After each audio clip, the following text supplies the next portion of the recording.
India's doctors up in arms. Undeterred, they are protesting across the country, demanding safety of doctors and also a central law on violence against doctors. It was a day of hectic developments with the doctors' body, the IMA meeting the health minister. The government has assured protesting doctors. In fact, in Calcutta, the Calcutta High Court has now come down heavily on the hospital, saying that there were delays and lapses on the part of the hospital as well, and that the hospital administration was not on the side of the victims. So pretty strong observations there by the Calcutta High Court as well.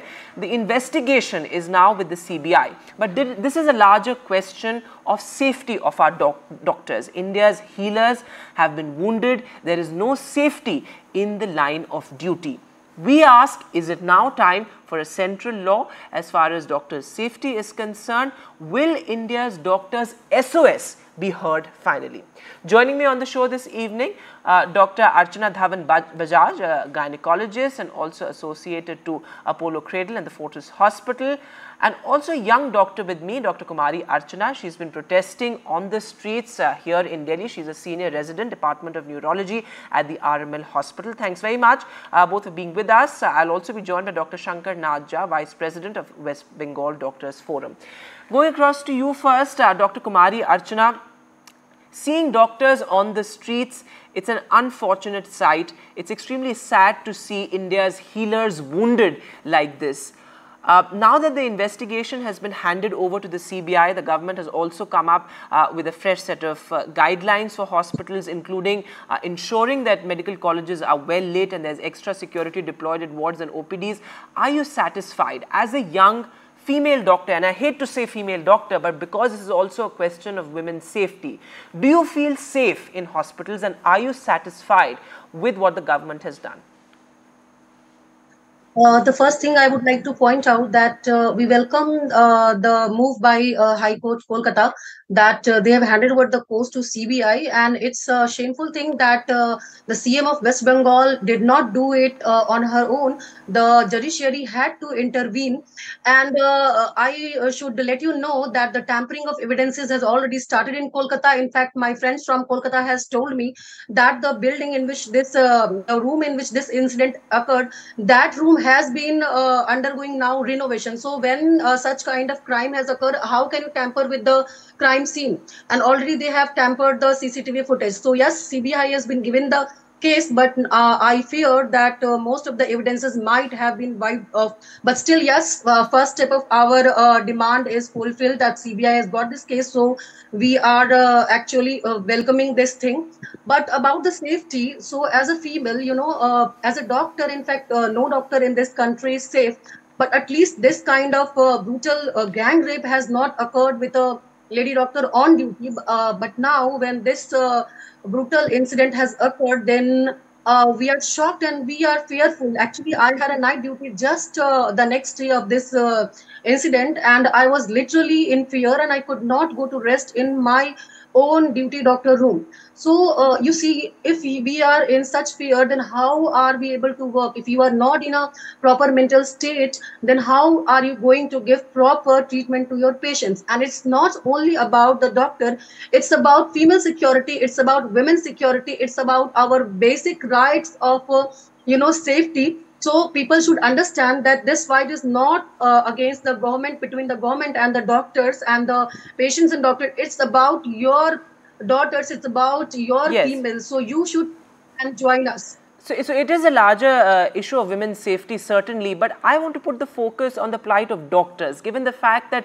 you're already overworked, you have many cases underpaid, especially in government hospitals, the kind of patient load is unimaginable. And amid that, to be faced with a situation like this is absolutely unfortunate.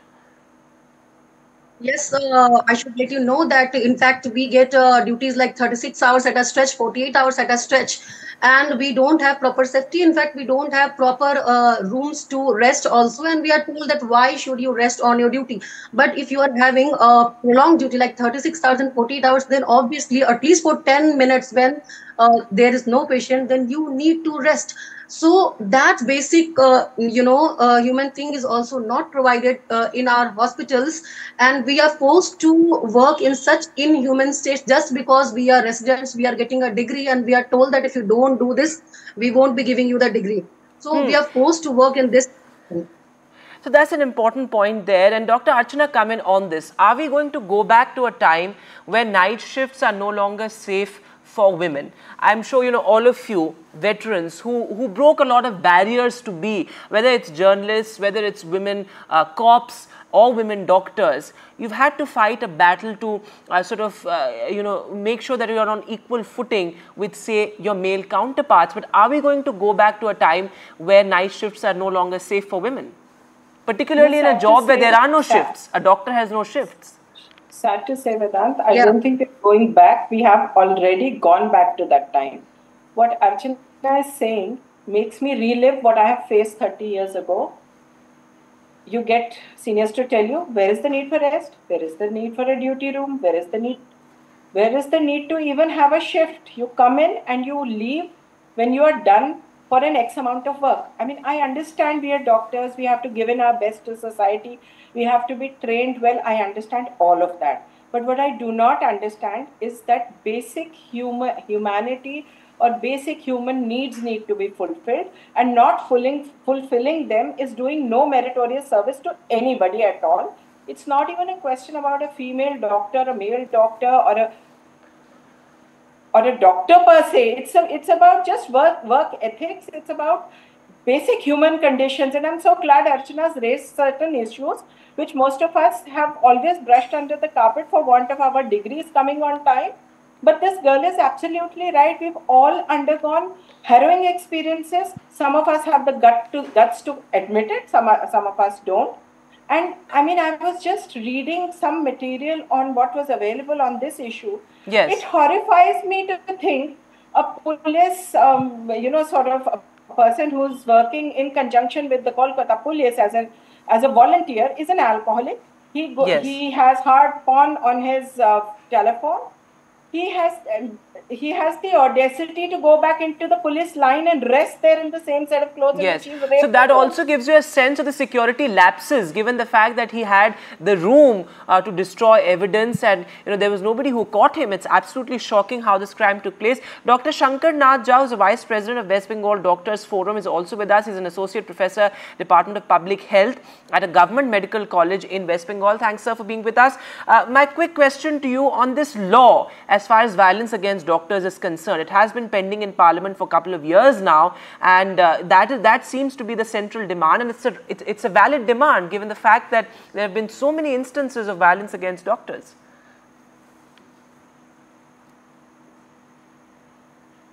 Dr. Jha, if you can hear me. All right, we'll try and reconnect with Dr. Shankar Nath Jha there. But the last word to you quickly, Dr. Kumari Archana, what is your expectation of the government? See, I really telling we don't expect anything from the government. It's upon us only. It's upon us how till when we can fight, and it's upon the public only. If we can pressurize enough the government, then only the government will listen. Otherwise, 2 days time we gave to the government that we told that we can go on strike if proper investigation is not done, but the government didn't listen. Right. Then we have to come on, and then only we got anything what we have got. So government will do. We have to snatch our rights in yes. instead of being with our rights.